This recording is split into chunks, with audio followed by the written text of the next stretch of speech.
Hello, and welcome to another episode of Unpacking Mormonism and Other Religious Trauma. I'm your host, Sarah Westbrook, joined today with Mason once again, and we are actually starting a brand new series. Hey, Mason, you're kind of not centering your frame there. You It's know, going to I bump. never, I never It's really can be center. It's almost like I have to be somewhere cocked off to the side. Oh, nice.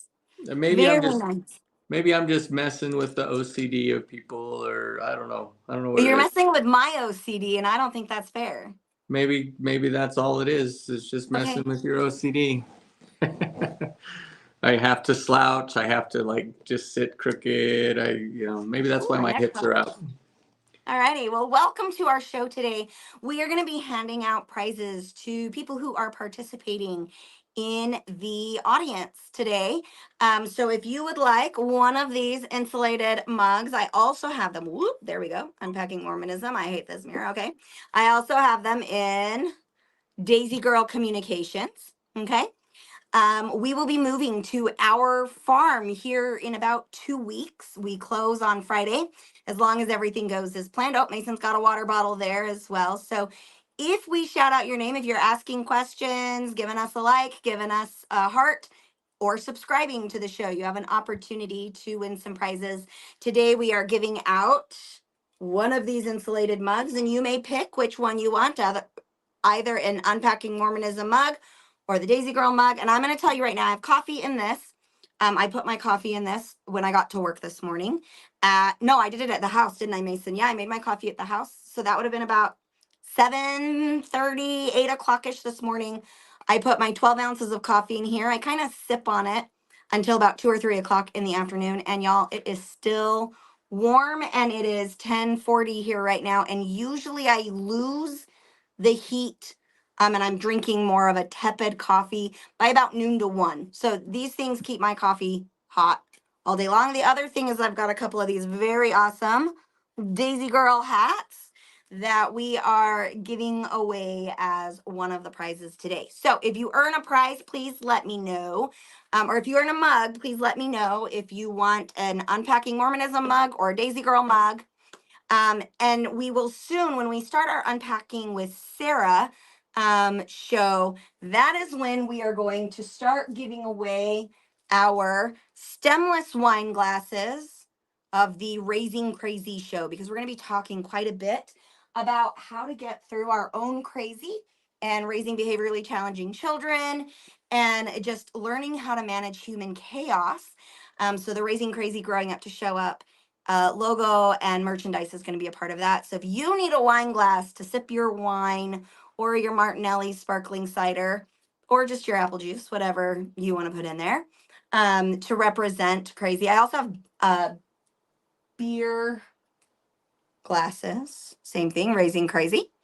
My office manager, as soon as those came in, she stole 1, 2, 3, or 4 from me because she absolutely loved it. So we will be having more prizes given out in our live shows for those who are joining us in the live audience. So we're very, very excited about this endeavor. And then, as always, if you would like to donate to the show, we use those donations to build the show. We're going to be utilizing it initially for making sure that our oh goodness, production team. There's what I'm looking for. Our production team, we're going to be using it to make sure that our production team is making a livable and industry standard wage. If you've ever worked for me, you know that I like to pay you a little better than the industry standard wage, because if you work hard for me and I work hard for you, you earn better than everybody else. It's just the way that I work. And so your donations help us pay our production team. They are also going to be helping us develop the curriculum that is going to go hand in hand with the Unpacking with Sarah brand. We will be having flip charts, books, printable worksheets, an app that you can use. All of those are already, like, I've hit the gas pedal on that. And so we're very excited to be bringing that to you. And we are planning on launching that show around May 1st. And so more about that later. So if you'd like to donate to the show, this is a great way to do it. And as always, we're going to go ahead and get started. So Mason, what's our new series?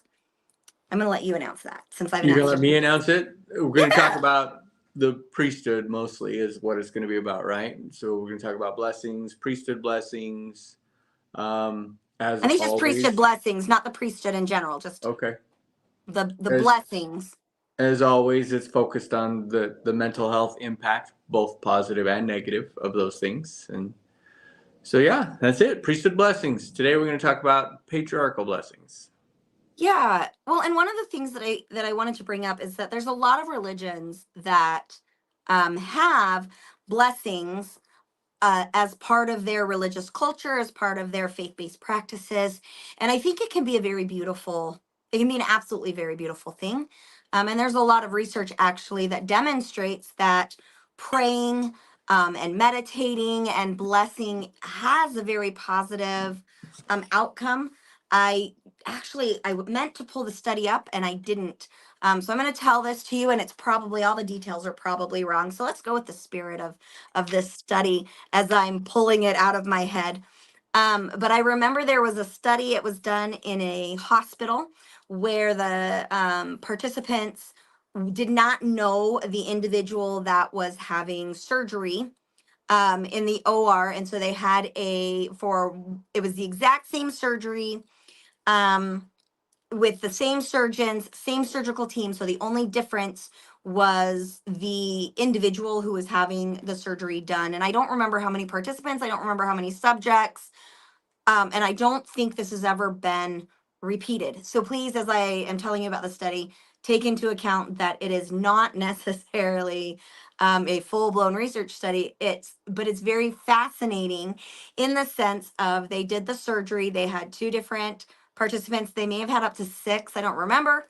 But half of the patients had a group of strangers in the OR waiting room praying for the patient that was having the surgery, and the other half of the patients did not have anybody in the waiting room praying for them. And I believe all of the patients identified as atheist, if I remember correctly from this study. And one of the things that was very fascinating is that after the surgery, the patients were informed that they either had been prayed over or that they had not. And the patients that had been prayed for during the surgical process had better healing time periods, lower infections, better surgical outcomes. And I think they followed them for 2 or 3 years. I've really got to find that study because I'm sitting here going, am I mixing things up? But I remember when I initially read that study, I thought it was very interesting because the strangers that were praying in the waiting room came from many different religious systems, many different faith based systems, but they gathered together in prayer on behalf of whomever it was that was having the surgical procedure done. And the suggestion, and I'm going to make sure that I make that abundantly clear, it was a suggestion from the research study, was that community prayer and support is a positive and beneficial thing. We also have tons and tons of studies that demonstrate that meditating, prayer, chants, ritual, even religious ritual can be very, very healthy for an individual, that it can bring them great peace, that it can bring purpose to hardship and trial. And so it's like we're not at all going to say that priesthood blessings, mediumship, I know that we talked about clairvoyance and mediumship in the title of today's show, they all have a place in society, and we have seen how it can be used in very healthy ways, misused in very unhealthy ways, and everything in between. So maybe we should call this the like priesthood blessing spectrum, or the blessing spectrum.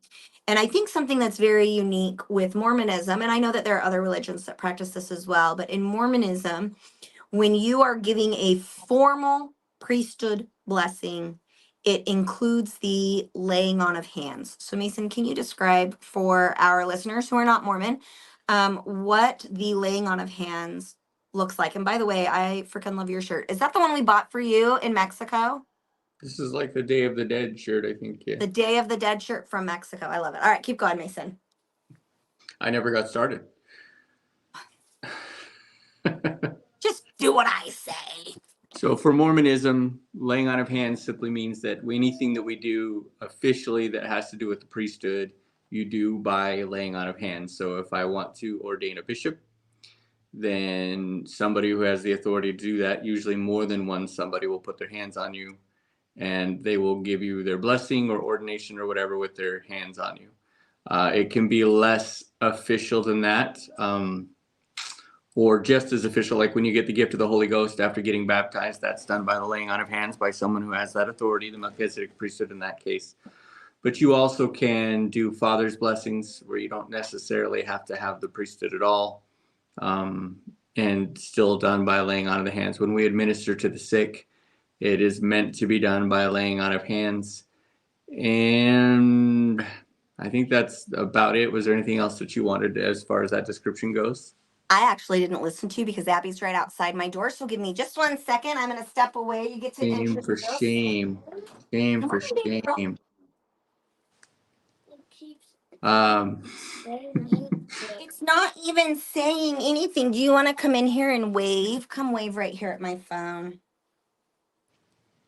Oh, so this is saying you need to choose a sentence from the text? Oh, it's, And you're so frustrated?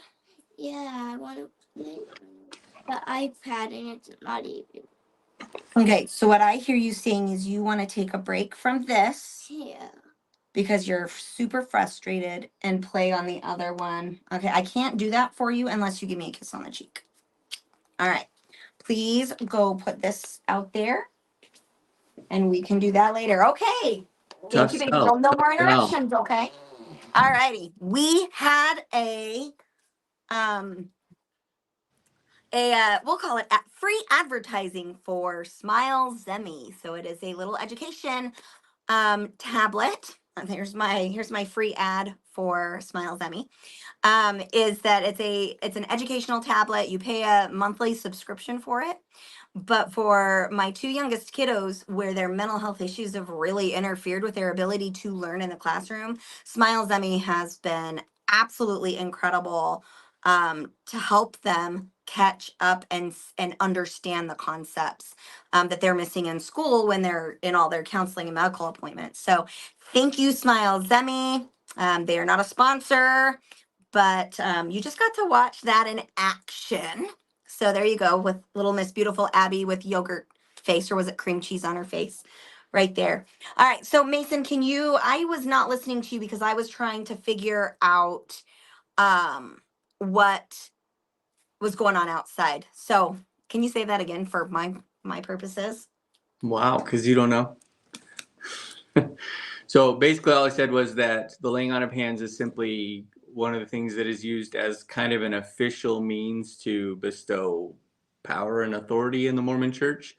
It also can be used for things that are less official, like used for healing of the sick, putting your hands on someone's head to heal the sick, to do a father's blessing where a father can just bless his children. You don't necessarily have to have the priesthood authority to do that, but just the role as a father. And it does seem to serve kind of a streamlined thing so that everyone is essentially doing things the same way.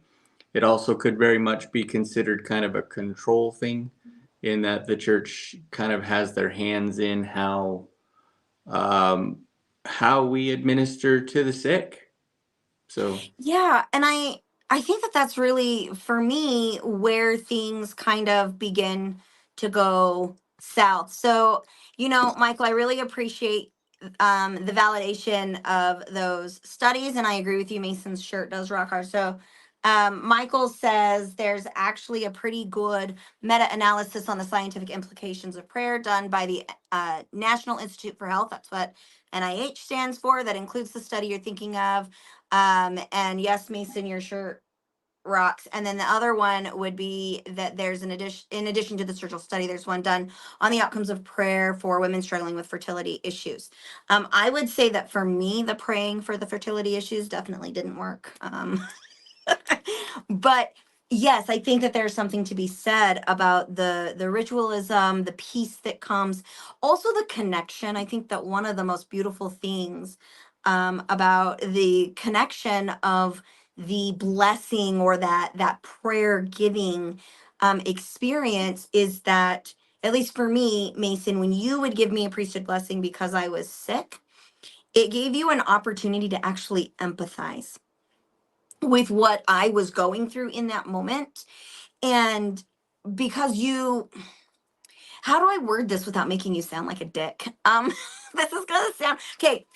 What I'm about to say might make it sound like Mason's a dick. That is not my goal. But I don't know how else to word it. So, Mason, I felt like when I would be sick or struggling with something, and we were just cohabitating, we're in our marriage, we're taking care of the kids and whatnot, that you were not as focused on what I was experiencing or what my needs were. You were just like consumed with taking care of the family, taking care of what was going on in our environment. But then when I would ask you for a blessing, you would take a few minutes away from the crazy to give me a blessing. And because you went into that mentally prepared and ready to receive inspiration from a higher power, you would give the most beautiful blessings where I felt like I was seen and heard. And that was very healing for me, just to have somebody really tune in to my specific needs, wants, and desires at that time where I was struggling, either because like a priesthood blessing doesn't necessarily have to be when you're sick. It can be when you're looking for guidance, or you're feeling stressed out or overwhelmed, or you're, they would give father's blessings at the beginning of a school year or something. And for me, when the man, so now we're in Mormonism, we're going to talk about this here, let's segue into this, is that when the man was giving me the blessing, it was one of the few times that a man was actually paying attention to the underlying needs, desires, emotional impact that I may have been struggling with. And that in Mormonism, at least, men are the only ones allowed, and please note quotations around the word allowed, to give a priesthood blessing. And so I think it's really important to talk about these priesthood blessings. In Mormonism, the word priesthood and the men being endowed with the power of the priesthood literally means that the man is speaking for and acting in God's name.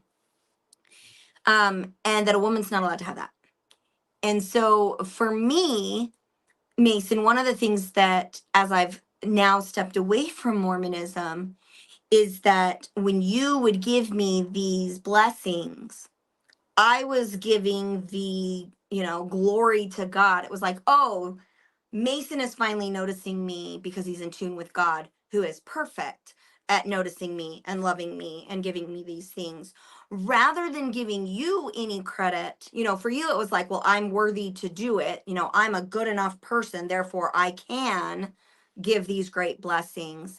So it was kind of this, it shifted your moral superiority, rather than saying Mason took some time to really connect with what was going on with Sarah in that moment. And then you pronounced something very beautiful as a connective experience for us as husband and wife. And I think that for many people, they're able to access both, kind of like I felt like this came from God and my husband or father, or this male figure is able to connect with me. But I don't think that happened necessarily for me in those moments. So Mace, do you have any thoughts that you want to connect with on that?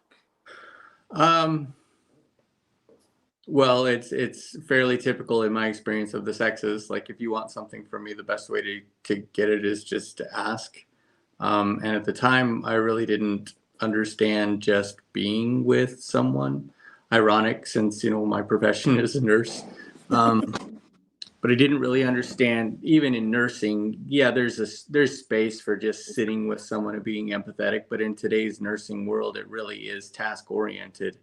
You give meds, you do assessments, you talk to doctors, blah blah blah. It's very task oriented. Unless you have the time or the inclination to just sit with someone, it probably doesn't happen very often. Certainly doesn't happen as much as we'd like to think it does. And so that fit me well. So you might think, oh, he's a nurse, he's probably pretty empathetic. That's not necessarily the case. It certainly wasn't for me.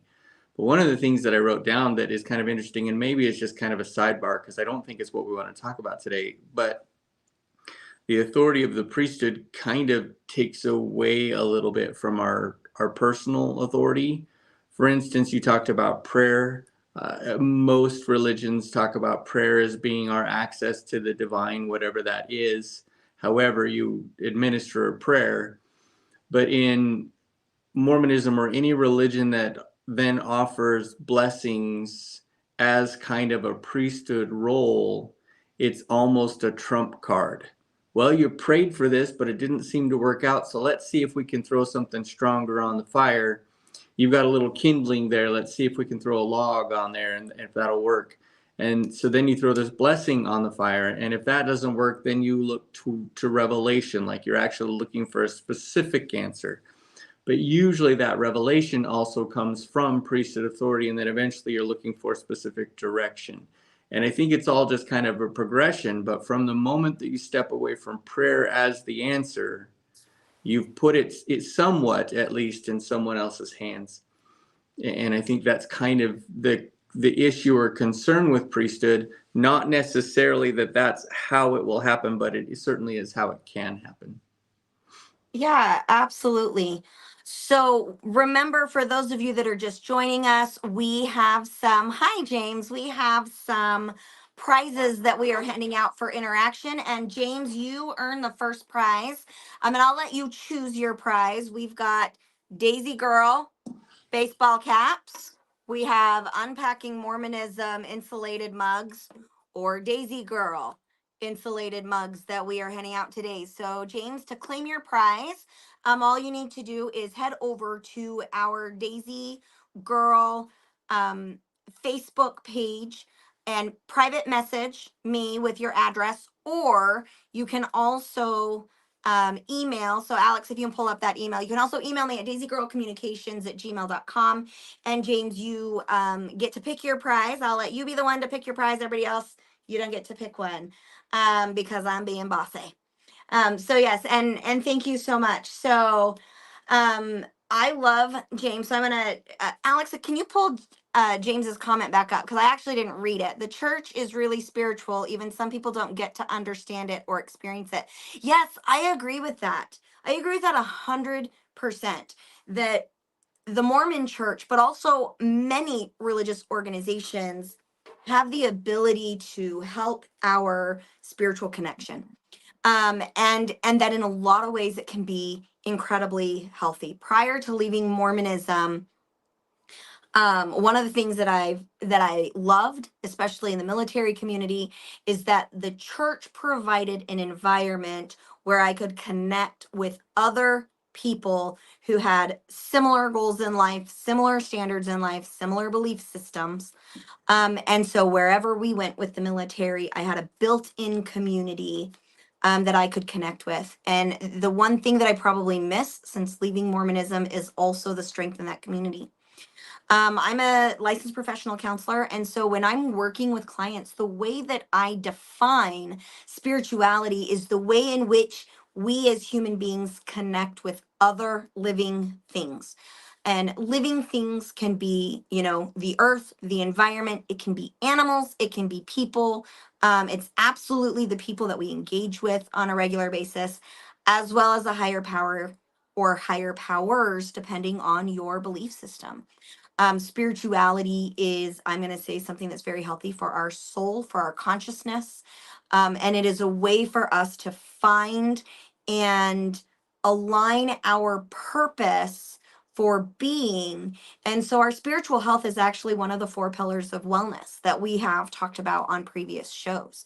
And so today I want to be able to really dig in to the benefits as well as the challenges of blessings. One of the primary concerns that I've always had with the priesthood blessing is that, as Mason said, it's the trump card. And so if I was to pray over my child as their mother, and I have this super strong natural connection with my children, some of them lived inside of me. Most of my children did not come out of my body. Most of my children I got on aisle 6 at Walmart. They were the unruly ones, and I'm just teasing. Most of our children are adopted or have been foster kiddos, And I have just in general been more in tune with their individual needs. Maybe that's because I'm female and my brain is wired for that. And also because I have, just naturally spent hour per hour, a lot more hours interacting with our children than Mason did, just because that's the way that our family is set up.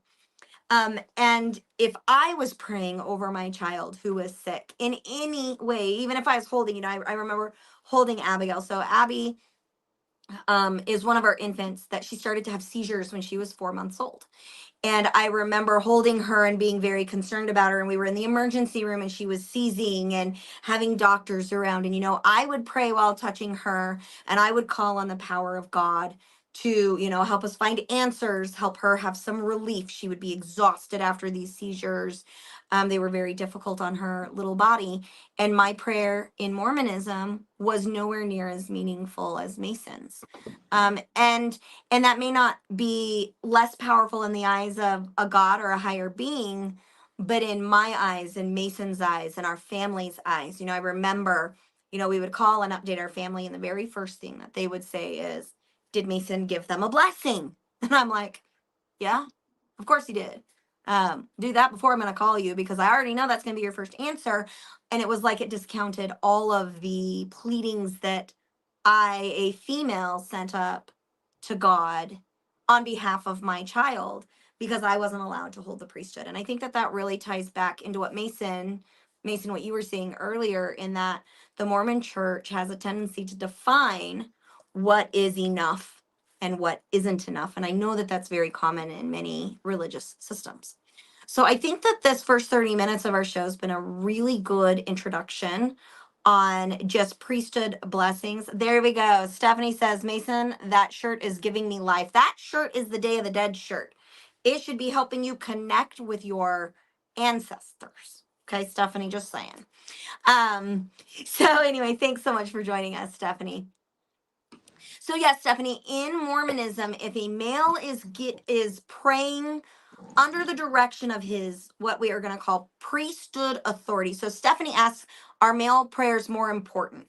In Mormonism, if the man is praying under the authority of his priesthood, which means his assignment from other men, that he has the power and ability to speak for and act in God's name on earth today. If it has the word priesthood attached to it, it is absolutely more important than any other prayer, and it trumps everything else. Mace, would you agree with that?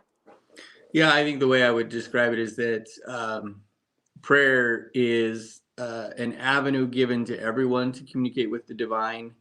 And then the priesthood is an authorized lane for that, and maybe even considered more like the fast lane, right? Everybody can travel the freeway, but the fast lane is going to get you there quicker. It's an authorized lane of communication, and I don't know how many people would describe it that way, but I think that really is the reality of what it is.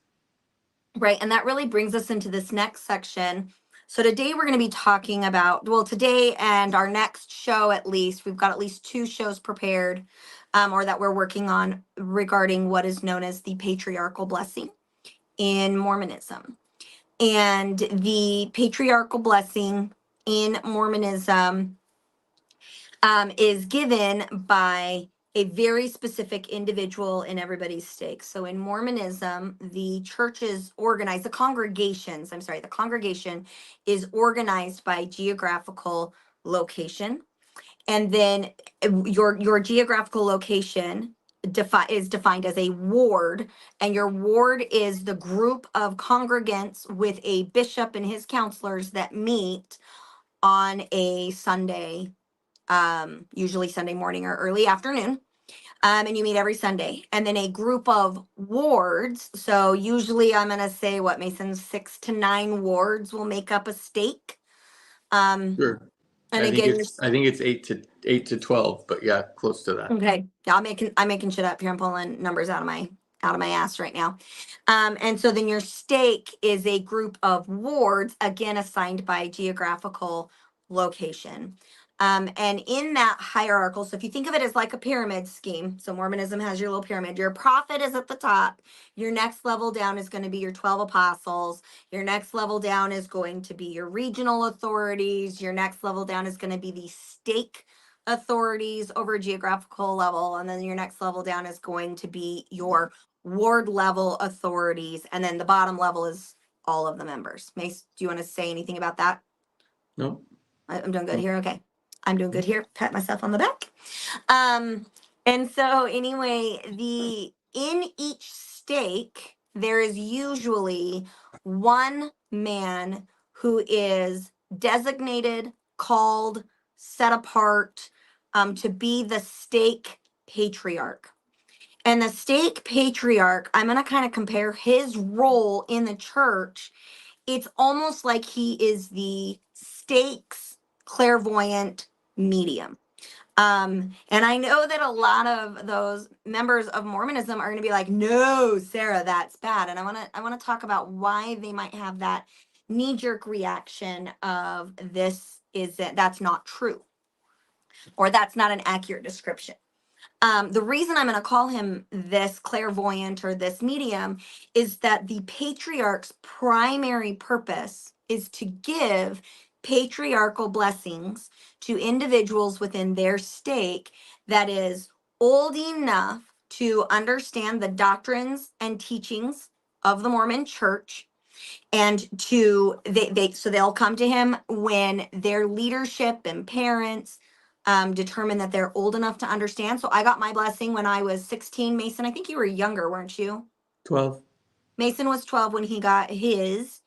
And then I think only 2 or did 3 of our kids get theirs? I don't even remember now. I think our oldest 3 got theirs between Think so. 16 and 18. Oh no, Eric never got his. Eric didn't want one. So yeah, so 2 of our kids. Who elects the stakeholder? Oh, Stephanie, if only they were elected. They are not elected. They are chosen by the higher up in authority. So like the prophet chooses his apostles, the apostles and the prophet choose your regional leadership, I guess actually the apostles choose your stake president, and they do that through the inspiration of God. So basically they look around and they're like, who's here? Okay, you're the person I want. They are called, which means they go into a room. Somebody asks them, are you willing to accept this calling from God? They say yes or no. Usually in Mormonism, it's discouraged to say no because these are supposed to be direct revelations from God that you're supposed to serve in this position. And then if you say yes, then they say, great, you go to church, you vote on it. Who's in favor, who's not in favor. I don't think I've ever been at a ward meeting where somebody has said no because the expectation is that you say yes. I have been at a general conference where people said no. And what happens is if you vote no, they had to go talk to their stake presidents and then they got kicked out of the church. So there's no such thing really as a no vote. Once it's been done, it's done. And really you're just saying, I sustain the leaders in extending this calling. It's very rare for somebody to say no in Mormonism.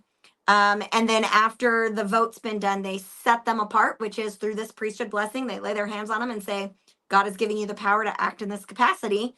Have at it through your own inspiration. So if it was actually an election, we might actually have better leaders. Maybe we wouldn't, I don't know. The country, I'm going to get on a little squirrel tangent here. Sometimes elections aren't a whole lot better. So there's my little squirrel. Hi, little squirrel. That's my nutty squirrel. His name's Nutty.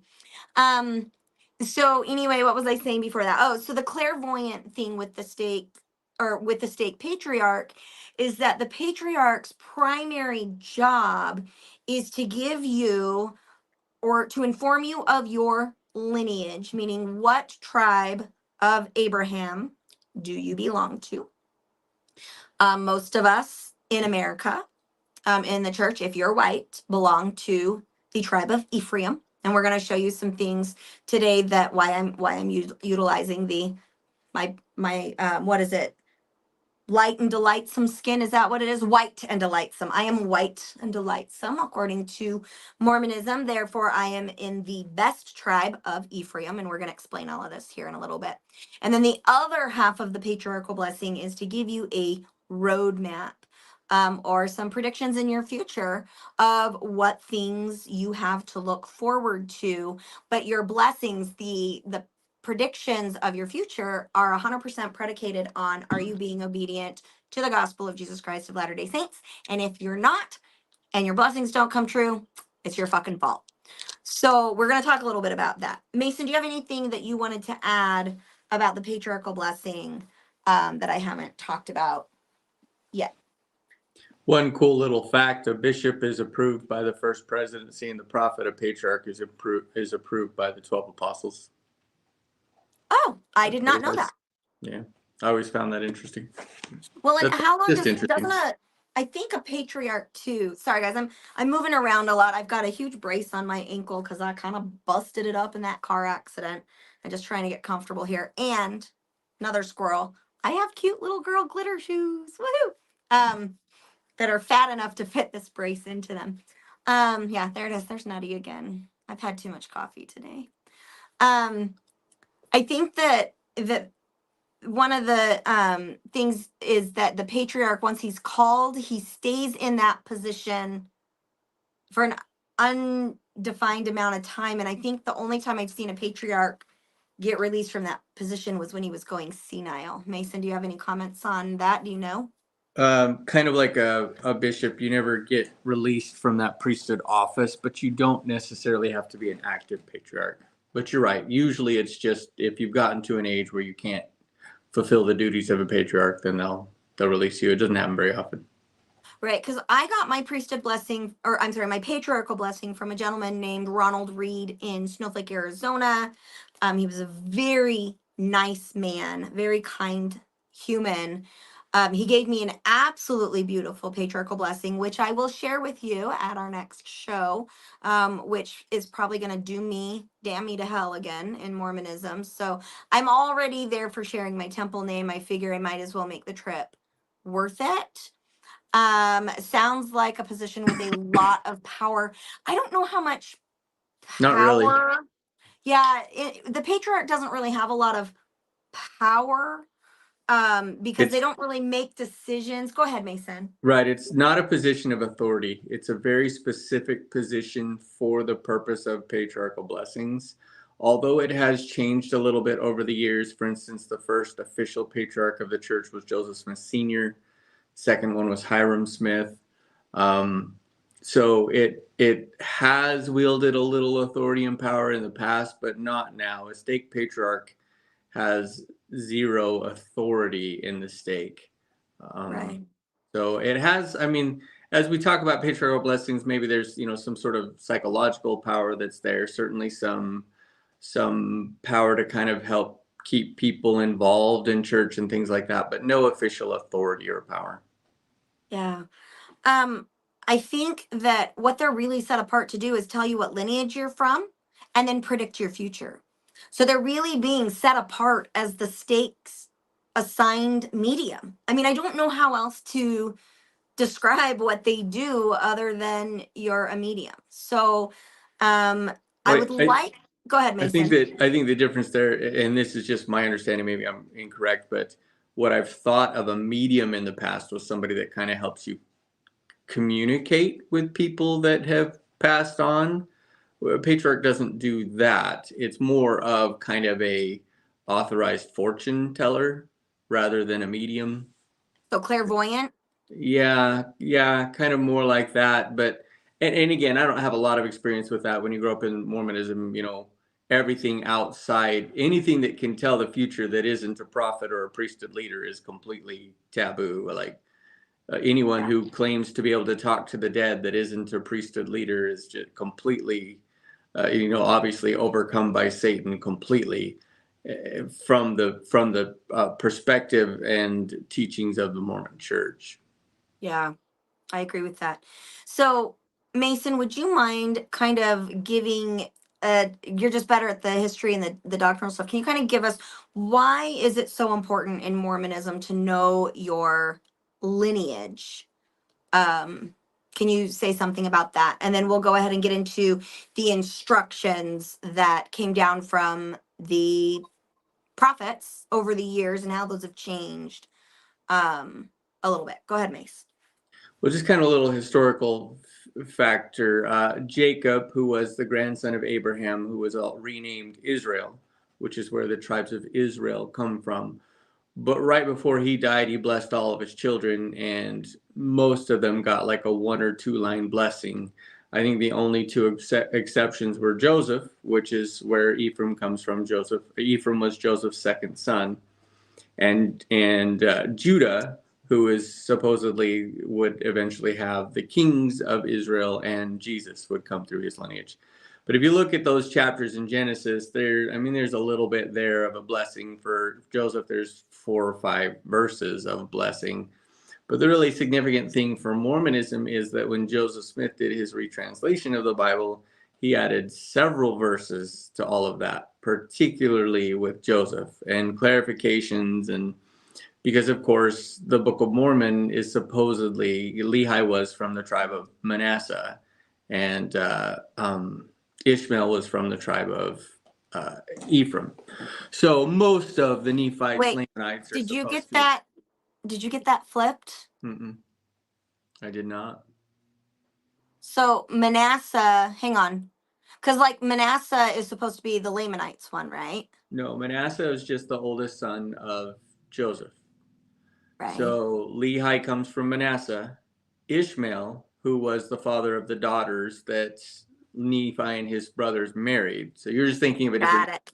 Yeah, I got a different Manasseh stuff. Thanks. Yeah, so this Ishmael is the one that left with Lehi, and Lehi's sons married his daughters was from Ephraim.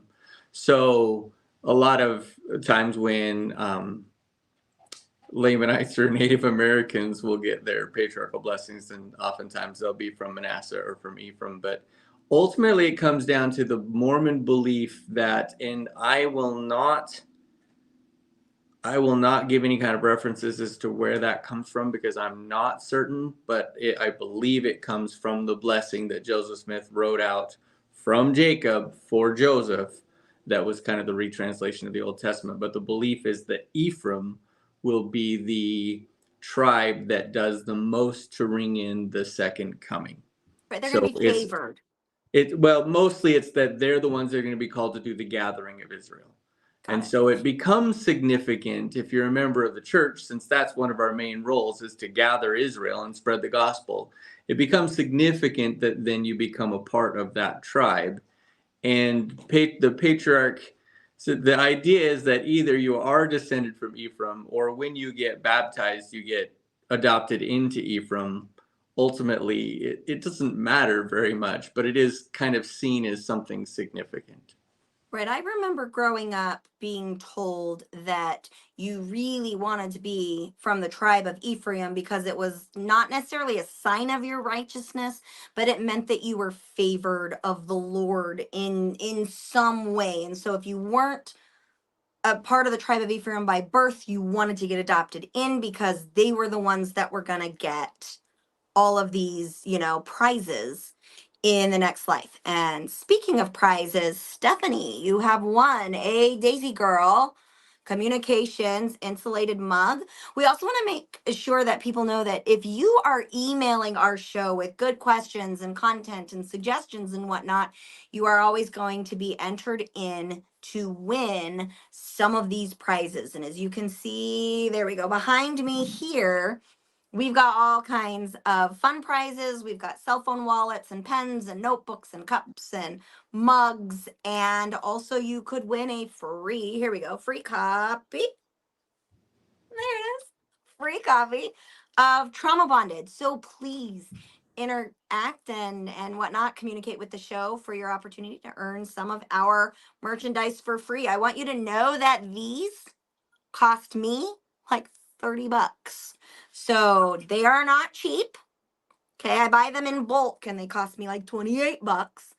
So you are getting a very nice mug from us as a thank you for joining our show. And once again, if you would like to donate to the show so that we can pay our production team a livable wage and continue the development of the Unpacking with Sarah curriculum that Unpacking with Sarah is going to be launching in May, please feel free to donate to our Venmo. And we are in the process of getting that nonprofit portion all set up and ready to go as well for those of you who would like to donate, and have it be tax deductible as a charitable donation. We will have that set up here hopefully by May. So very excited with all of that. We've got lots of comments here. I love that one Um, from Stephanie. She says that her copy of your book is out on loan again. I love it. I love it. Well, Stephanie, maybe you need another free copy of Trauma Bonded so that you can be the coolest girl on the block in loaning out an amazing book that, by the way, Reader's View read my book and reviewed it, and I got 5 stars. So I am actually, and we're waiting for the stickers to get here. My book is a 5-star professional editing and review company. It got 5 stars, which that Or was exciting news. What, Mason? or maybe she just needs to say, you know what, if you want to read it, go buy your own damn copy. Maybe, but I'm okay with sharing. Sharing is caring. So thank you for caring. Sharing is caring. I love it. I love it. Alrighty. So I think So that there's go ahead, Mason. one thing just to add there that I think the whole idea that Ephraim is the special one and you really need to be there, it's like kind of a reflection of your righteousness, is more a cultural thing that is developed over time than it is a scriptural thing. I think there's maybe a slight basis for that in Mormon scripture, but I think it's just kind of developed culturally over time that's where you want to be. Yeah, absolutely.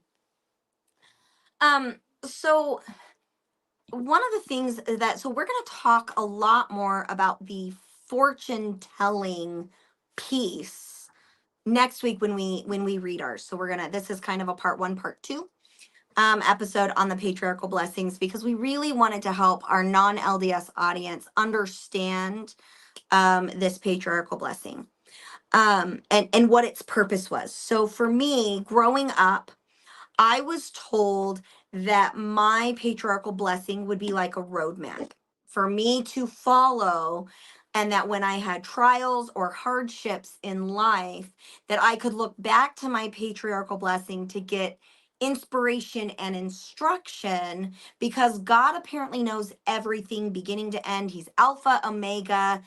He knows who's going to make it back. He knows who's not going to make it back. If you don't believe me, a lot of Mormons will fight over that. The best example is God already knew that Joseph Smith was going to lose the 116 pages, which is why Nephi had to write his father's record again, according to Mormon teachings. Or if you're not Mormon and you look at that story, you're kind of like that South Park episode of Martin Harris took the 116 pages to his wife because he believed in them. And that South Park episode, it goes dum dum dum dum, or dum dum dum dum dum dum dum dum. And then Miss Harris, Lucy Harris, right? Is that her name, Mason? Lucy Harris was like, I believe so. why don't we just hide these from him? And if he translates them again and they're the same, then it's from God. And if he can't, then it's not from God. And then as South Park goes, smart, smart, smart, smart, smart, right? We're gonna have to like link in the South Park episode of this story for Mormonism. And so then Joseph Smith rewrote it because he did not rewrite the Book of Lehi. So from the Mormon perspective, it's because God knew that Martin Harris and Lucy Harris were going to eventually fuck things up. And if you're non-Mormon, you have a whole different opinion on that. So we're going to really talk about the fortune-telling aspect later. And I'm going to talk a little bit about how my blessing really influenced some of my decision-making, specifically about how many children I would have and the things that I would pursue in life or find valuable in life. And that came specifically because of my blessing. And I'll let Mason do the same. His blessing is a little less specific, or a lot less specific than mine is. And if Mason wants to share his, he's absolutely welcome to. I am very comfortable sharing mine, so we will go over mine and the fortune telling piece in our part 2 of the Patriarchal Blessing series. But really what I wanted to focus on today is, what is the instruction that the patriarchs are given about these priesthood blessings, or these patriarchal blessings? So Alex, if you could pull up our oldest little thing here. And I'm going to have to get really close to the camera. So ignore if I have snot in my nose, just ignore it. So I want to say that this was from like 1958, I think is when this was. And there is actually a link, and I don't remember what that link is called. Mason, do you remember what the website is called? Can you look that up real quick, Mason, while I'm talking about this? No, because it's on our text messages and I'm on our phone. So Okay. Hey, I think Alex, it if was you can. Patriarchal Revelations or something, right? Something. Alex, I think Alex has my back here. So this one is from 1958. Alex, if you can tell me the name of the website for this, so I can share that, and then the link for this website will be in the comments. It's like Patriarchal Blessing Comparison or Clearer View or something. So, what this is from 1958. The instruction that was given was, let us be conservative in giving blessings. So it's, we want you to speak from God. Like, so patriarch, we want you to lay your hands on this individual's head. We want you to give them the messages and instruction that God has for them for this specific individual with limits. So Mormons, we got to limit what God says to the individual. And this is called the Fuller Consideration website, Patriarchal Blessings Revelator. And I found this by typing in Patriarchal Blessing comparisons, because if you've uploaded your patriarchal blessing, you can then see how similar your blessing is with others. And I believe this is also the website where you can, it's kind of like you run your patriarchal blessing through a plagiarism protocol, and you can see how often certain words are repeated. And this website is really awesome, talking about the things that are very common. It's almost like God can't really be super individualized, because we've got to be, as it says here, very conservative in giving these blessings. And I think this was from Joseph Fielding Smith. It may have been Joseph F. Smith who did this. And Fielding and F, I believe Joseph F. Smith was the daddy of Joseph Fielding Smith. Mace, did I get that right, or is it flip flop? Okay, great. Yep. So there is a distinction between Joseph F. Smith and Joseph Fielding Smith in Mormonism. I think this was Joseph. Mace, can you just look that up for me? 1958. Which one of them it would have been that's talking here? It says, So be if sure. it's 1958, then it would have been Joseph Fielding Smith, because Joseph F. Smith died in 1918. So Joseph Fielding. Mm-hmm. Okay, so Joseph Fielding Smith is saying, be sure that the Spirit of the Lord is speaking, and not let your own sympathies or our own feelings direct us in what we say, but seek earnestly for guidance from the Spirit of the Lord. Now, I'm going to say right now, I actually like that. Like I feel like he's telling these patriarchs, separate your own bias, your own opinions from that which you feel like you are receiving from heaven. I think that that is beautiful counsel. And once Agreed. again, if you look above the green line, it says, let us be conservative. And then below that big green patch, you've got, be conservative and careful. Now, my question is, are we being careful from being biased, or are we being careful of what we say for other reasons? And I think it's that he's saying, be careful what you say. Because if you read that paragraph under the big one that I highlighted, he says, we do not need to promise those who come to us for blessings that they will live to see the building of Jackson County or to labor in the temple which will be built there. These things are not essential in a blessing. So basically, he's saying, be conservative in your future predicting. And I mean, if these are coming directly from God and you actually have that inspiration, why are we limiting what God can say to you? Mason, I saw your hand go up. Go ahead. Yeah, I don't know that there's a better way to tell your patriarchs that you don't really trust them, or to tell people that you don't really trust the people either. It's like you kind of give this gift, like, use the Spirit. Make sure you're paying attention to the Spirit. Don't let your own biases and sympathies get in the way. Just listen to the Spirit when you give this blessing. But, oh, by the way, don't be too specific. Don't Right. tell them things like they're going to go back to Jackson. They'll be there in Jackson County to build when Jesus comes back. Don't tell them those kind of things. Those aren't essential to a blessing. Well, then you're assuming that either the patriarch is seeing those things, or that the patriarch will want to say those things, or that the people will want to hear those things, what happened to the spirit now? If the spirit, if the spirit's the one that's doing this, and the spirit directs the patriarch, I used to kind of believe that maybe the patriarch puts his hands on your head and he kind of just sees a vision of your life. And then he just kind of picks out the things that he wants to tell you, that he feels inspired to tell you, almost like the vision of Nephi in the early Book of Mormon, where he sees the tree of life, and then he sees the future and all this stuff. He just kind of picks out the things to tell you. That's kind of how I assumed it was. And it's almost like you're saying maybe the patriarch isn't seeing those things. The patriarch is just giving really just a blessing, just like any other blessing. Because if you see something about my future and you feel prompted to tell me, and you are actually being communicated to by God, then by God, damn it, tell me. Because that seems like that would be what you're trying to do. And so this really just feels like this is what you need to do, but we don't really trust you. Don't. Sorry, I keep like, No, go ahead. like I I'm was at the edge done. of my seat. I want to add to what you're saying, but I don't want to talk over you, and I am anyway. I'm done. Go ahead. Love you, Mason. One of the things for me is it's like, be conservative, listen to the spirit. Oh, and by the way, here's the list of the things the spirit won't tell you. And I think so that kind of makes you like start to second guess. Like if I'm, feeling very inspired to say something, I'm like, oh, wait, that's not the spirit. Well, then that means that Satan's partially in these blessings. So what part of my blessing was from God and what part of the blessing was from Satan? Because as I said before, my blessing was very specific.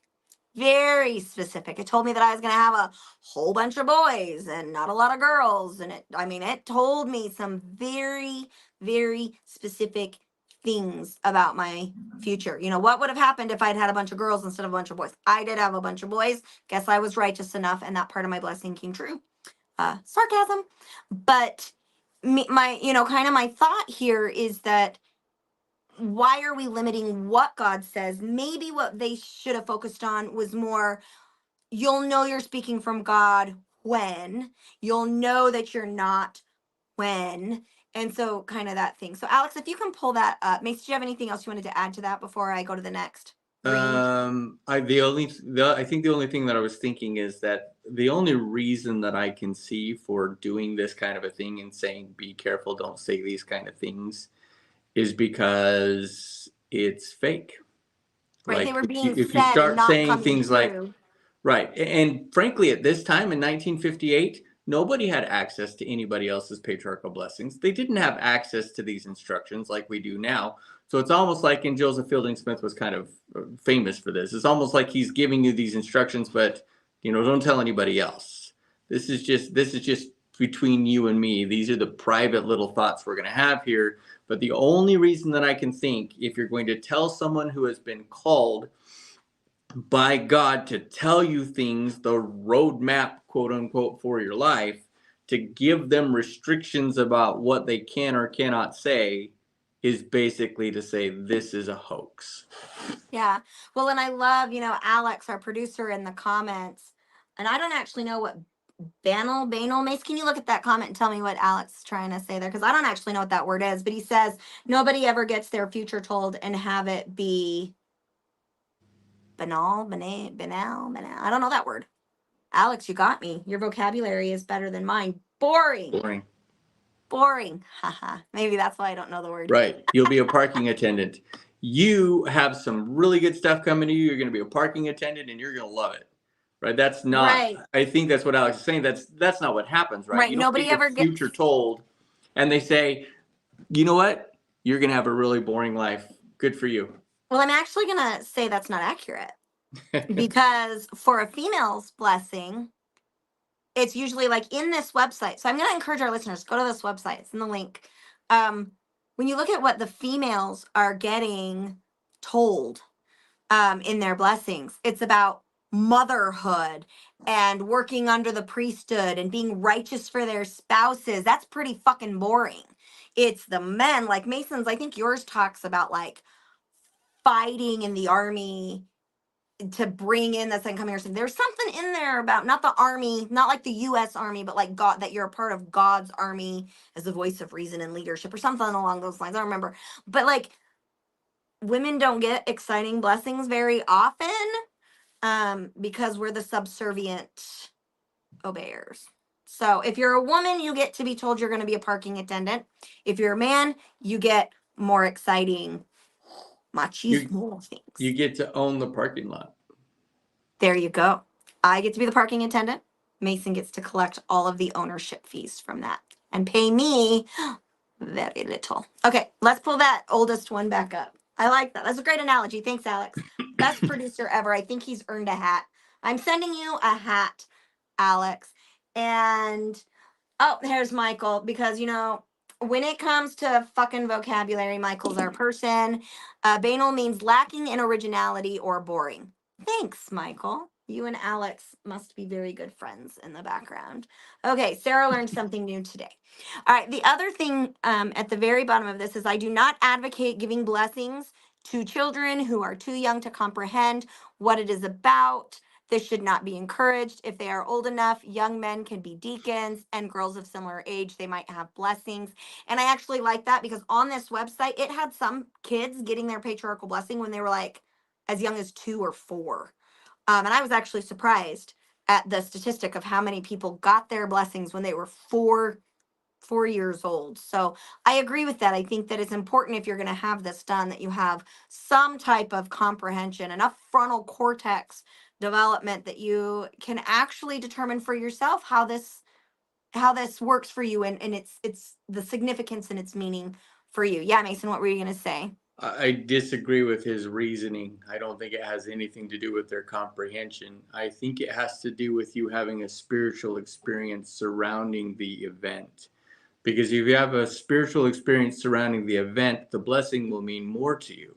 If your mom or dad comes to you and says, hey, when you were 4, you got this blessing. I want you to read it. This is for you. This is about your life. There's no spiritual connection to that unless you give it that kind of spiritual connection. Same as like reading the scriptures. If you read the scriptures hoping for a spiritual connection, you'll feel something. If you read your patriarchal blessing hoping to have a spiritual experience, you'll probably feel something. But if somebody hands you a patriarchal blessing and says, this is yours, and there's no spiritual experience connected to it, it has less value, it has less meaning, and it won't have the hold over you that I think they're wanting it to have. Because it's not comprehension. Frankly, at 12 years old, I didn't really understand it either, and nobody really does. So it's not really about comprehension. It's about attaching a significant experience to it so that it becomes a part of you. Yeah. Stephanie, this is a great question. So Stephanie's question for those who are just listening on the podcast says, so do your parents know your blessing if you don't understand? And I'm going to say that the way that, and we're actually going to cover this here a little bit in the green, is that your blessing is supposed to be secret. You're not supposed to tell very many people about it. You're not supposed to share it with the congregation, like in sacrament meeting. You're not supposed to share it really with anybody except for very, very close family members and your spouse. My parents were in the room when I got my blessing.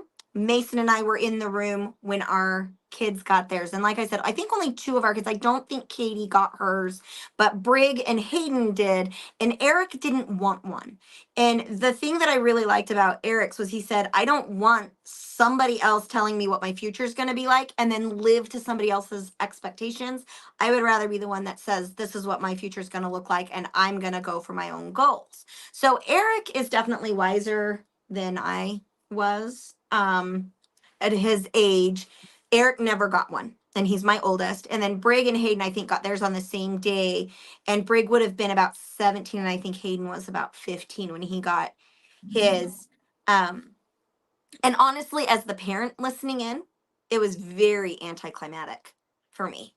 Very much. I was like, this is kind of stupid and arbitrary, very vague. And I think one of the things that the patriarch did for me that kind of ruined everybody else's blessings for me is that mine is incredibly specific, and nobody else's really is. It's very vague. So, Mace, do you have any comment on that? And then I'm sure there's other reasons too. Like, I don't want to just bash the idea of being specific isn't necessarily because it's a hoax. I think that that's the reason, but you can only be specific on so many different things, and so it ends up being kind of a vague thing, so that everybody gets the same sort of vagaries. But yeah, it's just I don't know. It doesn't really end up being what I think. Um, from the outside looking in, it doesn't really end up being anything that is too important. Yeah, I'm gonna say mine was vaguely specific. Like it was specific, but it was specific within the limits that you're seeing are the rules here. So, Alex, if you can go to um, one of these middle readiness. So what this is on the website is it gives you this comparison. So if you're looking at this one, you can see at the very bottom it says 1981, which means this section just above 1981. I want to say was late 60s or early 70s. I don't remember because I've scrolled past the date, but you can find it on the website. And on this one, it says, so this is newer counsel, and I think this one's coming from Spencer Kimball, but I could be wrong. A patriarch should pronounce only the promises they are prompted by the Spirit. Hi, I'm really close to the camera. Um, let's see. There we go. He should avoid sensational or extravagant promises. For example, he should not make references to world calamities of the timing of the second coming. And I find that very interesting because there are many people whose blessings will say something along the lines of, you shall live upon the earth to see the second coming of the Lord, blah, blah, blah. And you can see these blessings. Like you can actually read several blessings. If somebody has uploaded their blessing here, you can read it. And so there was a lot of, you're going to live to see this, and then they didn't. And so I find it very interesting that they're telling them, hey, don't tell people they're going to live to see Jesus again. It may not come true. I know that mine specifically says that I will live upon the earth to see the Lord sweep the earth of sin. And I took that to mean I will be alive during the destruction. And a lot of people have told me, well, you are. Look right around you. The Lord is destroying the earth right now. And I think my answer is, nah, people are. So vaguely specific. And my producer actually said something about this, which we're going to get It's to part in of a the minute. con. It's part of the con. If it's vaguely specific, then it's part of the con, because if they don't say things that will suck you in, they're wasting their time, you're wasting your money. But if they say things that are specific enough to suck you in, then, and Yeah. again, if you have the experience, right? It's about the experience more than it is anything else. If you, Sarah, were to say, I went to a fortune teller and she told me about your life, I'm not connected to that. I don't have any skin in the game. But if it's a spiritual experience for me, like I sat and I read my grandparents, in preparation for this, I read my grandparents' patriarchal blessings. And looking from the outside and just kind of reading it, there's lots of preaching. Like there's almost no blessing really in there. It's preaching. It's talking about the things that you're supposed to do to live a good life according to Mormonism. There's not any future telling. There's not really any. There's the vagaries that say, look, if you read your scriptures and you're kind and you're out there trying to teach people about the gospel, the likelihood is you'll probably be in a good place. And it's more flowery than that, but essentially that's what's going on. It's a preaching. It's like, live the gospel, do the things you're supposed to do. You're going to have opportunities to teach people about the gospel. Well, duh. Like there's so much that is just a vague thing that seems like it's telling you about the future, when in reality, there's nothing. Or like, you're going to want to get married someday. Cool. Don't most of us. You're going to want to go to the temple. Well, yeah, if you're a Mormon, you've been told your whole life to go to the temple. These aren't future telling things. They're not guidebooks. They're just a reinforcement of what you've been taught since you were 3 years old. Yeah, absolutely. I love Michael's comment here, which is kind of leading us into where we're going, which is the more people who know about a supposed prediction, the more scrutiny it tends failures of those predictions coming true, and the more it makes it look like they're not inspired. And I think that that's one of the reasons why, as you're going to see, the more years we get, like the closer to present day that we get, the more strict the rules for what patriarchs are allowed and not allowed to say becomes. And I think that that's very telling. The other one here, okay, so I'm going to get really close to the screen again. It should be understood that even though the lineage may give a person the right to receive blessings in Israel, these blessings may be obtained only by the faithfulness and obedience to the laws and ordinances of the gospel. When a person is baptized of water and of the Spirit, he or she takes upon himself or herself the name of Christ and is adopted into the family. Into his family, capital H, meaning God's family. There it makes no difference whether the blessings of the house of Israel come by lineage or by adoption. And I found this to be very interesting. Alex, you can go ahead and audios this one, unless Mason, you want it brought back up. But the thing that's very fascinating to me on that one is, why are we focusing so much on being told our lineage when the prophet basically said your lineage doesn't really matter because once you've been baptized, you're good? So why is it then that the only people who get a patriarchal blessing in Mormonism are people who have been baptized?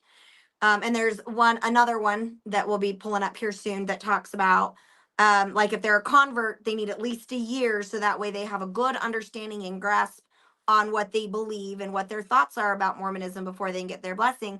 But frankly, your lineage doesn't really matter because once you've been baptized, you're adopted in and you get the blessings anyway. Mason. I don't think it's that your lineage doesn't matter. He's saying that it doesn't matter if you're from that lineage or adopted in, the blessings are the same. I think that's a little bit different interpretation of it. That's how I read No, it. so go back to it, Alex, because let's see what it says. And then Mason, if you still feel that way, I'll concede. The very bottom one, when a person is baptized of water and of the Spirit, he or she takes upon himself or herself the name of Christ and is adopted into Christ's family. There, it makes no difference whether the blessings of the house of Israel come by lineage or by adoption. Do you still feel like? Yeah, that's what I'm saying. He's saying that it doesn't matter if you're from that lineage or if you're adopted into that lineage. The blessings come because you're a part of that lineage now. I think that's what Yeah. he's saying. I have to laugh here. I don't know if you're looking at the private chat or not, but Alex, our producer, says back in 98, I worked on videos for a group that professed the end of the world by the year 1999. It was hard to get them to pay their bills. Was that Y2K, Alex? Are you old enough for Y2K? Alrighty. Alex, can you pull up the other kind of the middle of the ground one? I think this one is It's from so 2000. It says it right there. Yeah, there's one. Yeah, that one's from, I think it's this one that talks about the Negro. There's one of them that I sent you, Alex, that talks about, keep going. Yes, this one right here. So this is a part of that. I want to say this one's in the 70s.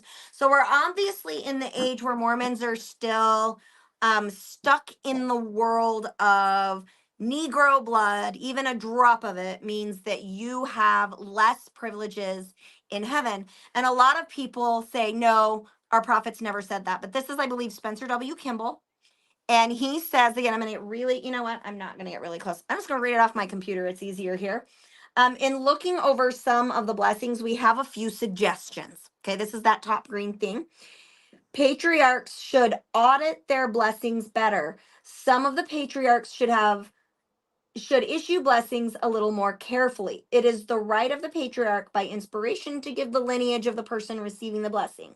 Now, it may be that the Lord does not inspire you to say, for instance, that they are Ephraimites or from Manasseh or Judah. Maybe in giving the blessing, you only say they are from the seed of Abraham. Well, if you are from the seed of Abraham, that should be sufficient, but it does not seem to be enough for some people. So again, why are we focusing so much on what's your lineage and then having all these prophets say it doesn't really matter? And that's kind of Mason, I think, because I already knew this one, why I was like, and then we're like, But if you get baptized, you're adopted in. So again, it doesn't seem to matter.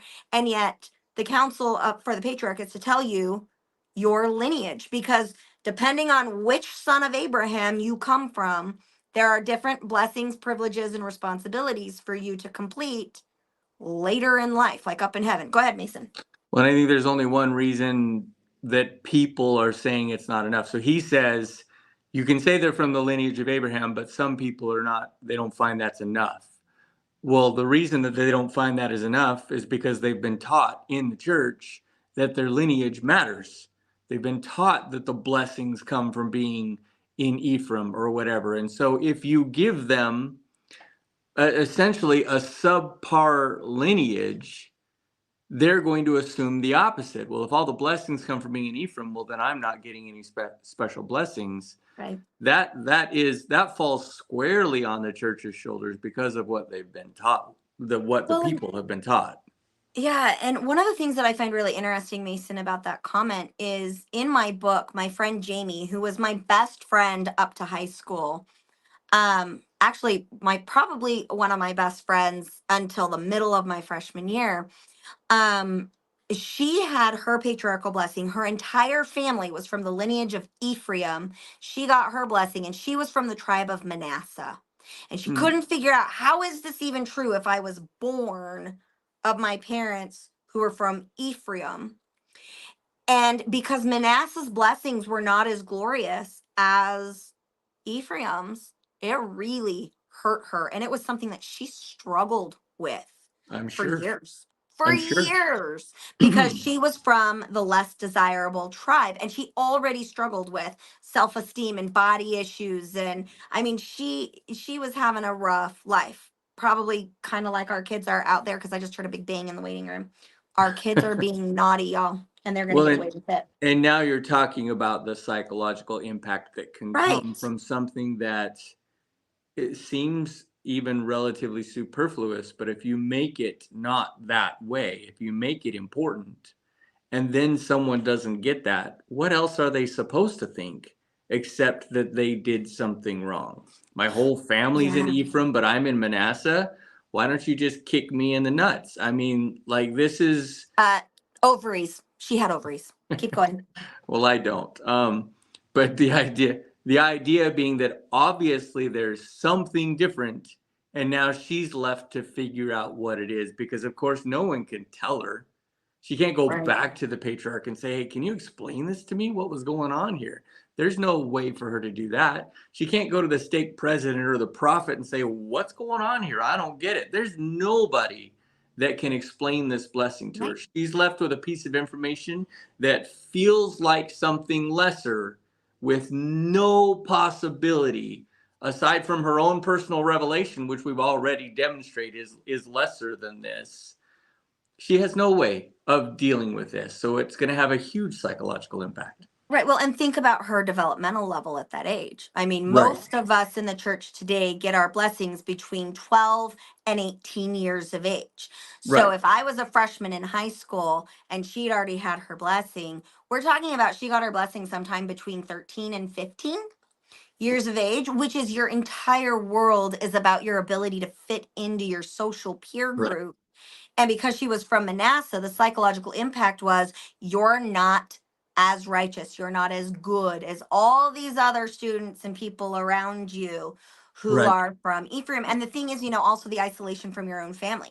My entire family's better than me, because my entire family's from Ephraim and I got Manasseh. So yeah. And then they say, well, don't share any of that with anybody, but your family's going to be in there. So, what's it like for, even if she hadn't told all of our young women's group, right, that she was from Manasseh, she actually let me read her blessing, because I was like, you're not from Manasseh. There's no way you're from Manasseh, blah, blah, blah, blah, right? Because I was a know-it-all and a boss. Not because I was trying to make her feel better, but because I really was trying to just tell her how stupid she was. So she pulled it out and showed me, and absolutely it was from Manasseh. And I was like, maybe you're adopted and you don't know. Yeah, that was helpful. That was the 15-year-old, not helpful Sarah advice. Okay. All righty. Moving right along. When we say that the church was not racist, yes, they were. So can I read this one? Only if you kiss me later. Sure. Yeah, go ahead. Now here's a problem which to me is serious.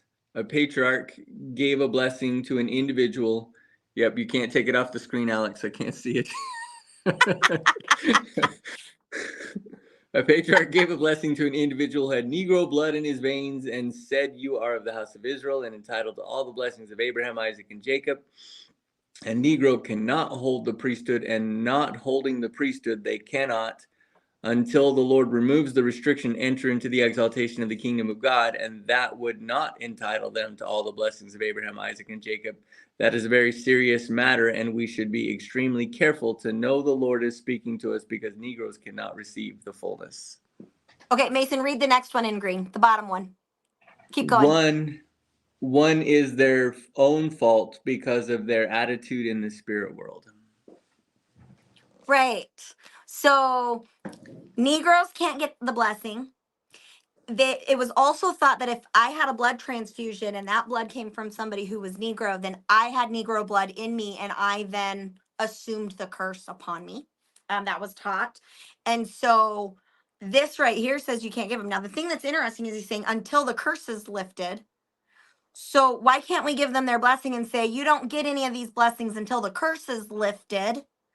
It was, you can't get it. And then if you go to one of these newer ones, which we'll get to here in a minute, I didn't organize these well, so Alex is guessing, which one does Sarah want? Which one does Sarah want? As you go to one of these newer ones, you're going to see all children, regardless of, all people, regardless of, can get their blessings. It does not mean this anymore. But I think it's important to look at this, that the church was absolutely limiting who could and who could not, and what was said and what was not said. Like, the instruction is very clear. You have to give them their lineage, but if you don't get inspired, don't. Or you can go, oops, sorry, I bumped. Or you can go back later. Like, it's very icky to me. And I want to get back to talking about the beauty of it before we close today. So, Alex, can you go ahead and give me one of the ones we haven't done yet? We'll time hop around here a little bit. So this one here is, okay, this is the one. Okay, hang on. Every worthy, there it is. The print is tiny. Every worthy baptized member is entitled to and should receive a patriarchal blessing, which provides inspired direction from the Lord. Church leaders and parents encourage members to prepare spiritually to obtain their patriarchal blessing. The person who issues the patriarchal blessing recommends, so that's your bishop. Your bishop has to say, yeah, I think you're ready for this. Ensures that the member is of sufficient age and maturity to understand the significance and sacred nature of the blessing. Ideally, the member should be young enough that many important decisions in life are still ahead, though older adults are encouraged to receive their patriarchal blessings. So basically, if you're old and you haven't had it, get it. But it's better if you get it when you're young.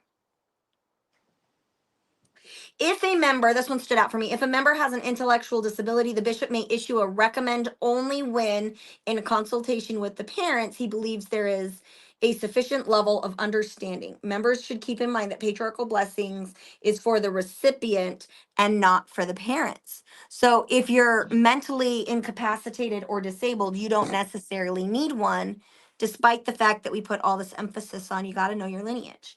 Mace, you want to read the bottom ones? Sure. Each patriarchal blessing is sacred, confidential, and personal. Therefore, it is given in private, except that a limited number of family members may be present. If a patriarchal blessing does not include a declaration of lineage, the patriarch may later give an addendum to declare lineage. And so once again, we have this focus on lineage. And then in the next breath, we're saying your lineage is really that important. So huge contradiction. All right, another one, Alex. I don't know how many of these we have.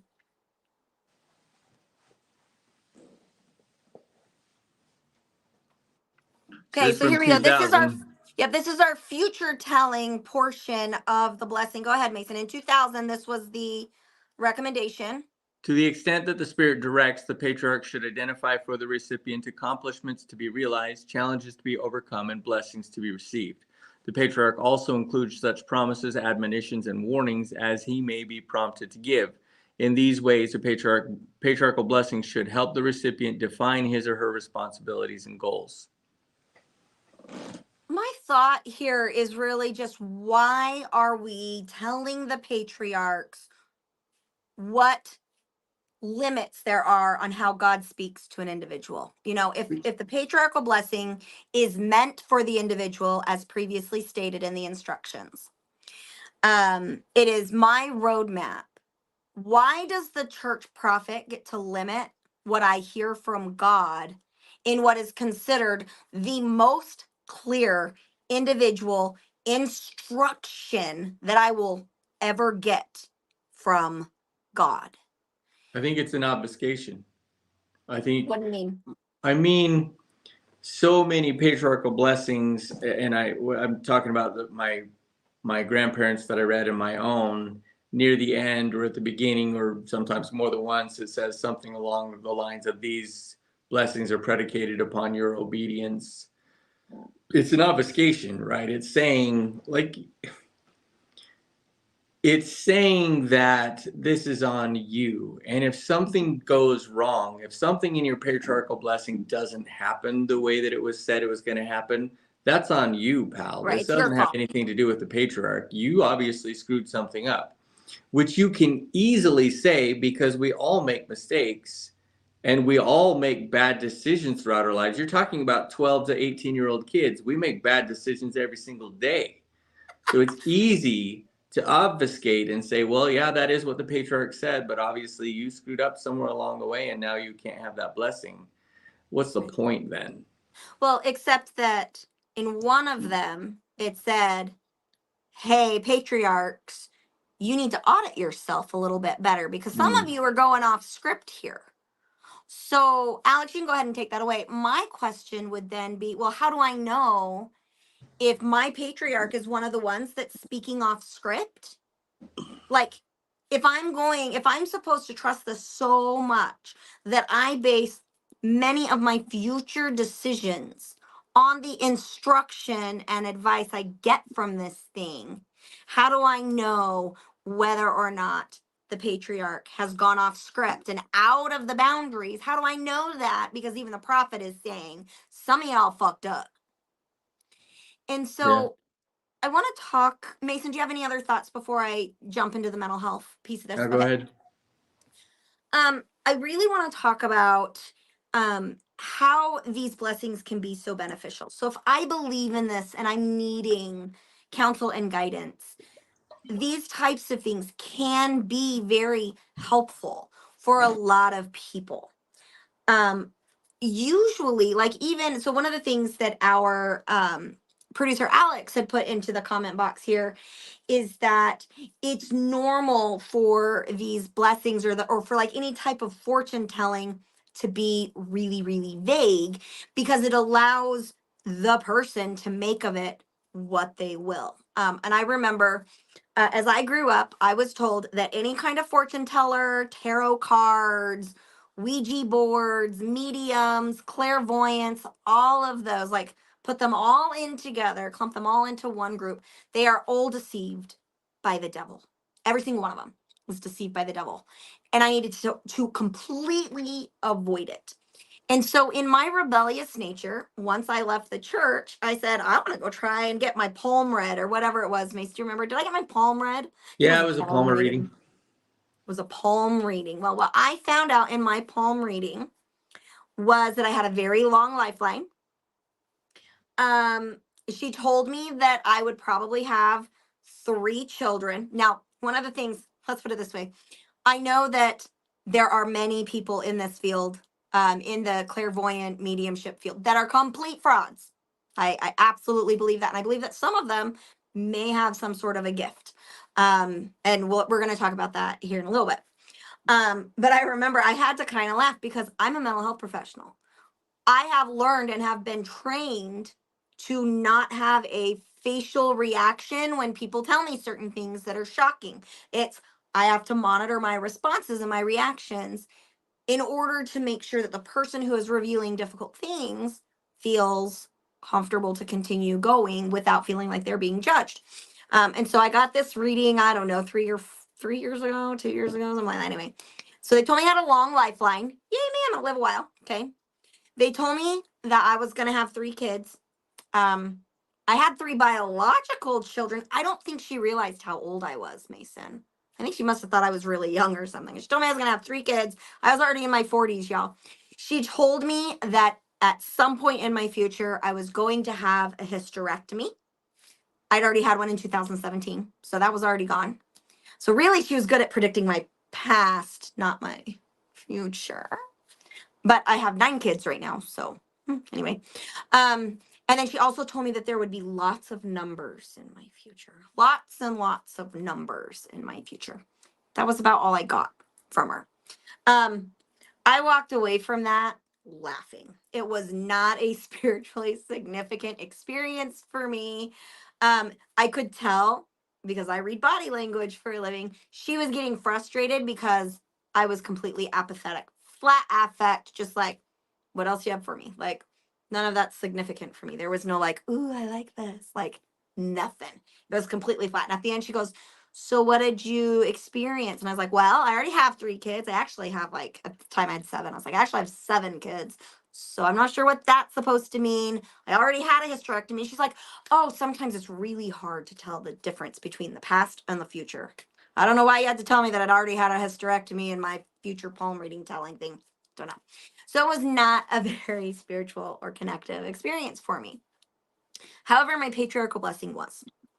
I had a very spiritual experience when I got my patriarchal blessing. I felt a great deal of love emanating from Ronald Reed, or Brother Reed, who was the gentleman who pronounced my blessing upon me. And at that time, I was 16 years old, or I was 15 actually. I misspoke earlier. I got my blessing when I was 15, because I wanted my 16th birthday to be something else special. I don't know. I don't remember my reasoning, but I got it when I was 15, not 16. But I was not feeling very loved at that point in my life. And if you want to know more about that, you can read my book. I was really struggling in life with feeling like I was important or that I was valued by anybody or that I was enough. And in my blessing, it told me that I was absolutely loved. In fact, he told me, I think 2 or 3 times that I was loved. And then when I went back and read the blessing, it's only in there once. And when I talked to the patriarch later, he said, we've actually been instructed that if you have something come up repeatedly in the blessing, we don't need to type that piece out. And I was upset. I was like, no, I know you said it twice. I needed to hear it twice. I want you to write that shit down. Okay. Like I needed to know that Jesus loved me, because at that time I was not living my life worthy of what would have been considered worthy to receive the blessing. I felt sick all the time. I was sick all the time. Like I was struggling in life. And he told me in that blessing that Jesus loved me, that he saw me. And the only thing I balked at in that blessing, which we will be revealing to you the next time we do this, is that I needed to honor my father and mother because they had my best interests at heart. And if you read my book over there, you're going to find why that was, you'll discover why that was so difficult at counsel from a patriarch or coming from the Lord. And I was like, I think that one's a mistake. I remember thinking that during the blessing, but he told me that I was going to have kids. He told me that my children's friends would love being in my home. Basically, I was told in my blessing that I was worthy of love. And that was incredibly significant and healing for me at that time. It actually, I think, was the catalyst that led me to later always have a prayer in my head. It was like, well, my earthly father cannot love me and my earthly mother cannot protect me. Therefore, this Jesus that gave me so much love and that blessing, he's got my back. And I would literally have a running dialogue in my head all the time. And I learned how to utilize that running dialogue to trust my internal instinct. Now, my internal instinct, I gave the credit to Jesus rather than saying, hey, I can trust myself. This voice and these thoughts and this analysis and figuring these things out are coming from within me, and I can trust me. But I wasn't taught that. I was taught that I had to trust the man to be the decision maker. And so since I didn't have a man, it was Jesus for me. And I had that running dialogue. For me, that blessing got me through a lot of really hard times. Michael had mentioned earlier the beauty of prayers for patients of infertility. I remember that when I was struggling with infertility, I would go back to that patriarchal blessing that told me I was going to have many, many children. I made that come true. And so for me, my patriarchal blessing was very healing. My palm reading was hysterically funny. Mason, do you have anything you want to say about that before I give the assignment out about Tyler Henry? Go ahead. I think it's interesting that you said I made that happen. Like anything else that you put a lot of belief in, you are going to make it make sense. Those of us who have talked about deconstructing Mormonism and walking away, we spent so much time jumping hoops and trying to make things make sense because we wanted it to be true. We wanted it to be right. This was our life. When I think about it, I still struggle with the idea of, was I really in a cult all this time? And how did that even happen? And so we worked to make these things true. You had a spiritual experience with this blessing, and so everything else must have been true as well. And so you worked to make it happen. And I think it's an important way to look at things. Sometimes we get told things about ourselves or in our lives and we like it, or it means something to us, and so we work hard to make it real. And that doesn't necessarily mean it came from God or from anybody else. It also doesn't mean it didn't. Who's to say that again, if you're appropriately vague, you can give details about people that they're going to hang on to. Something's going to matter. In your case, it was that you were loved. In my case, it was that what I heard made it sound like I was going to be at the Mount of Olives when Jesus landed there and spoke. We hold on to these things because they make us feel special, or they make us feel loved, or they give us direction. But it doesn't necessarily mean that they came from any place, but just from what we want for ourselves too. Yeah. Confirmation bias. Yeah. Sometimes it's healthy and sometimes it's not. Sure. I mean, you're a terrific mother. There's nothing wrong with the fact that you filled your home with kids, because you do a great job with them. Thanks. But it doesn't mean that God wanted you to have 9 kids, right? It's just kind of the path that we took and the opportunities that came that we chose to pursue. We could have just as easily said, "Nah, I'm not walking that path. I'm not interested in that." And so sometimes it even guides you in decisions that maybe you kind of like, but ultimately didn't really want either. Yeah, absolutely. So I've got an assignment for our listeners. Mason and I've been watching a lot more TV recently because of the car accident, and my instruction is I have to ice and elevate this ankle of mine. For anybody who knows me, you know that I don't sit still very well. Unless I've got something that's engaging my attention. And so I haven't really found a good show to watch. If you guys have a good recommendation for me, I would love it. We just finished Manifest and I loved it. I need something engaging like that. That's like, fiction, but not stupid. Although a lot of people would say that is stupid.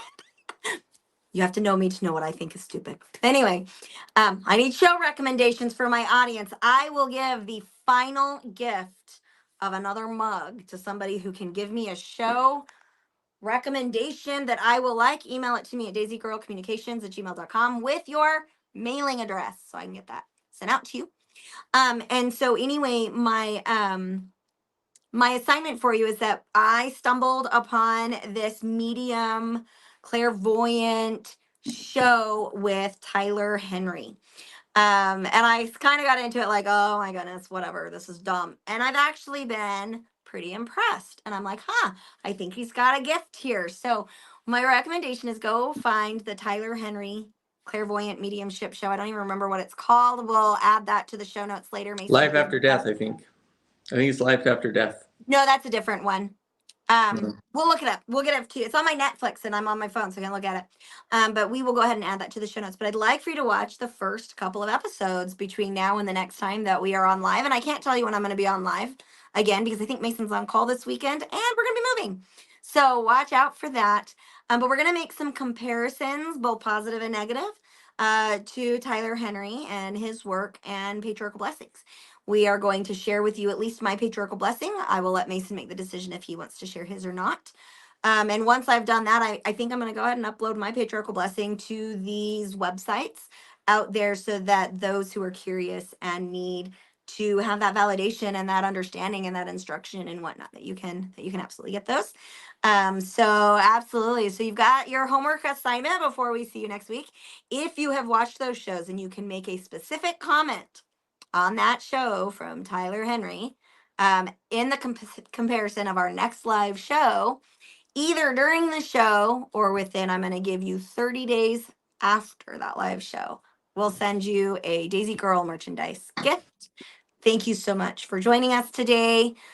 We have had a great time. Once again, if you would like to donate to the show in order to help us support our production team and give them a livable wage, or if you would like that to go towards building the curriculum that will be launching in May with the Unpacking Unpacking with Sarah, which is going to be the first 24 sessions of psychoeducation that I give almost all of my clients. We are going to be making that information available to our audience so that you get, discounted therapy. Because I charge about $125 to $160 per session, depending on what I'm doing. And so we're going to make those resources available to you for much, much, much, much less. Because I really want the world to be able to heal and learn from the things that I've learned and healed from, but to do that in a much shorter amount of time and with a lot less schooling. So we are very excited about this upcoming program. If you would like to donate to us to help us offset the costs of that, it's going to cost me about 40 grand to get that curriculum put together, built, and out to the public. And so just to give you an idea, that's what we're up against. So if you want to throw us a couple bucks, we really appreciate it. From $1 to millions of dollars, any donation is helpful. So, and I don't expect any $1 million donations, although that would be way amazing. But I don't know what I would do with it. So we would let you. I imagine you'd figure it out. Oh, I would figure it out for sure. What are we talking about next time? We are talking about next time the my patriarchal blessing and the comparison between the mediumship, Tyler Henry, what you see on the show, and our experiences getting our own blessings. Today we really wanted to talk about what a patriarchal blessing was supposed to mean, and kind of the instruction that was given by the church. And then we're really going to tie this up next time into mental health implications, and the spiritual significance and the damage that these things can do. So we definitely want to invite you to our next show. All righty. We will see you next time. Thanks so much. Bye, everybody.